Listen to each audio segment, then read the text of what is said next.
Cuttlefish sotong kering. Rasanya sedikit liat, tapi rasanya boleh tahan sedap.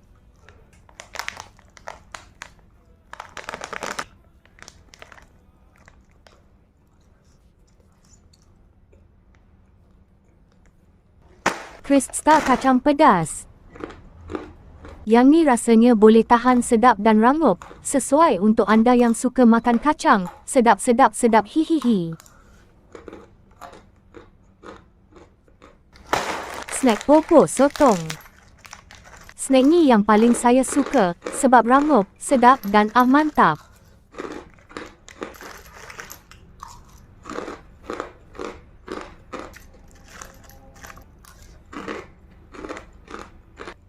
Susu soya lazat. Lepas makan snack mestilah minum.